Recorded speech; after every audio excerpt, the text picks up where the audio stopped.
Hey everybody, this is Jim at SP500chart.com. It's about 4:30 on Monday afternoon, February 10th, 2014, and we're going to take a look at the S&P 500 chart, see if we can kind of get a feel for what's going on here after I read this to you in one breath.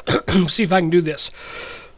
The website and the video are for educational purposes only. Nothing stated at the side or in the video is intended to be used as investment advice. I can draw lines on charts, but you have to draw your own conclusions from your own research and make investment decisions that are suitable for your personal financial situation. I'm not a licensed financial professional. I'm just a guy who draws lines on charts.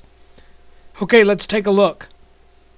Okay, we're looking at something that we usually don't look at, but I think it's good in this case to start off on a daily chart. I mean, we look at the daily chart fairly often, but we don't usually start with it, because when you do a daily update, it's kind of hard to look at a candle and say this is what we can expect tomorrow, or this is what we can reasonably expect at some point.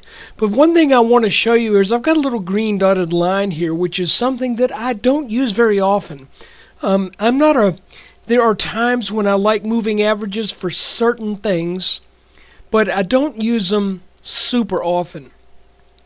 And all I want you to see here is that we're significantly underneath the 50-day moving average, and this is the simple moving average, not the exponential or weighted or anything like that. And the last time we saw the S&P under the 50-day with any duration really at all, there were two spells, one back in June and one back in late August. And we can go back to November of 2012, which was probably really the most significant time spent underneath the 50-day moving average. Interesting to note, the moving average actually started to slope down there, and as you can see, we're starting to slope down just a little bit where we are now, but I'm not too terribly concerned about that. All I want you to see is that often when we get underneath the 50-day moving average, as we did back in July and late June, you can see that moving average tended to produce some resistance. Here, we ducked underneath it, couldn't get over it, came down, and finally did get over the 50-day moving average.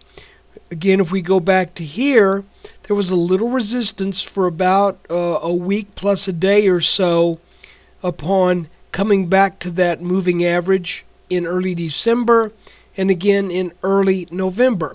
So where we are right now,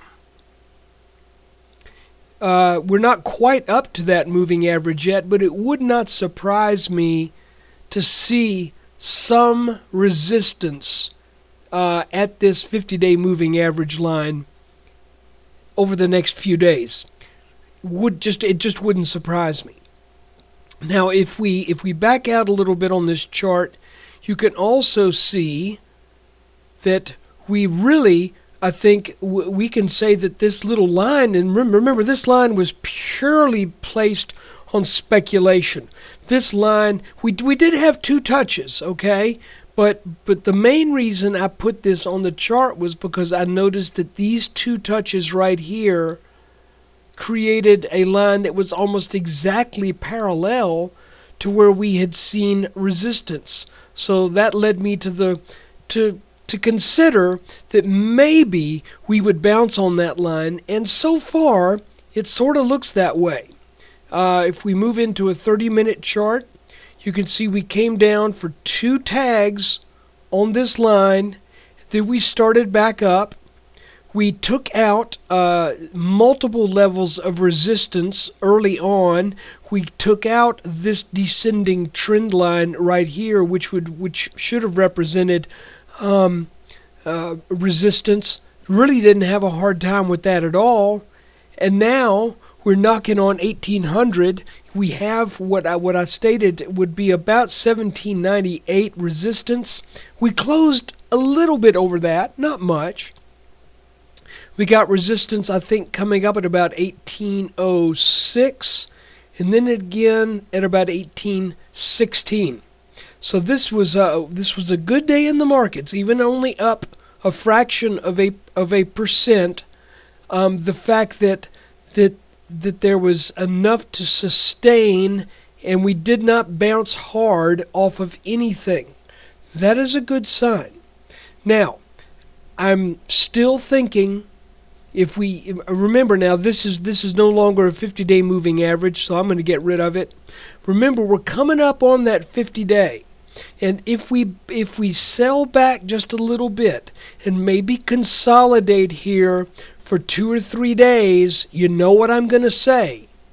We may be having another head and shoulders type of pattern, this one being inverted. Nice little double bottom right here. Good signal. Getting over this. Good signal. Getting over the 1770s. A strong sign. The bounce on this lower trend line here. A strong sign. But significant resistance, I think, just over 1800. Now, if we get taken back down into a shallow trough, and we stay underneath this line here. I'm not making this a neckline yet because I don't know that our move is over. Okay? We may just power on up.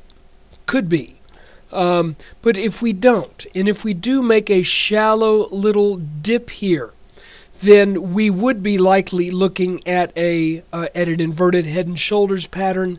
And if it is, and I'm not saying it is yet because we don't have everything in place quite yet, then we would be looking at a move of about 1858, very close to 1860, based upon the depth of what we've seen so far.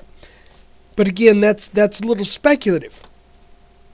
I do like the fact, as a bull, that we are over our descending channel line. We have not come back for a back test.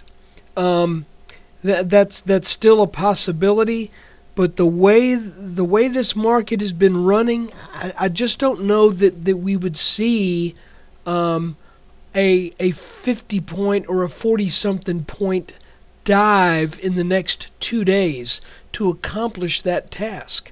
So if the wheels do come off on Tuesday or Wednesday, and we get slammed down to 17 to the mid or low 1750s, that would probably, with what we see in the chart here, would probably be I think a buying opportunity. Not something you set and forget, but a buying opportunity. So guys, let's look at a 10-minute chart just to show you. I've got this line up here. This is just kind of guesswork at this point, but you can see it looks like we're generally following up on that angle of attack.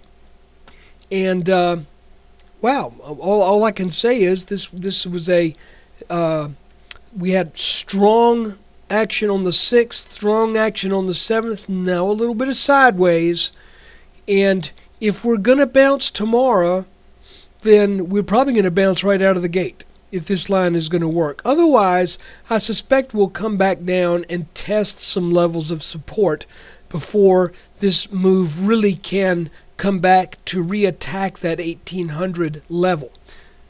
But right now, whereas back on the 4th and the 5th, I was actually leaning a little bit more bearish, thinking maybe we were going to take this line out because we had a head and shoulders pattern back here. You remember, I don't have to remind you, we had this rather, what appeared to be a fairly ominous looking pattern, again with a very, very small right shoulder, but that looked destined to take us down to 1700 or a little lower. Instead, we get a strong bounce, and now the potential for this pattern, what's in between these two blue lines, the potential for that to really end up being just a pause in the action, So let's see what happens tomorrow. I think we got resistance just a little bit underneath us, and so we're a little bit over it, but not by a technically significant margin. And then we've got resistance again right here at about 1808, and again at about 1816. So let's see what kind of steam the market has left here. And wow, this is great if you're a bull. You got reason to hope for an attack now, setting up for 1850. Now the question is, if we make that move, will that just keep running on up? Well, I think we're probably going to hit some resistance. If we were to get over 1850, we've got some more trend lines to deal with. The good news is these lines are moving up, so that gives the markets, gives the S&P a little room to expand on those all-time highs, while these broken support lines just continue to get higher and higher. So guys, interesting situation where what looked to be a very bearish situation may be morphing into a positive and bullish outlook. Not quite there yet. This is not an inverted head and shoulders pattern. Not yet. It could be. So I'm keeping my eye on it with that in mind. But it's nothing until the pattern is finished and you break out over what in this case would be a neckline. I'm guessing now, because again, this move may not be finished, but I'm guessing a neckline of somewhere around 1800. So guys, there's your video for February 10th, 2014. Again, it wouldn't surprise me if we get right to about that 50-day simple moving average and start to encounter some resistance there. But let's see, maybe a little resistance, a little sideways to down, and then perhaps a renewed move up to attack 1800 that should, if we get over that, should set up a move to run at 1850 again, or even higher. So hey guys, thanks for watching. Take care.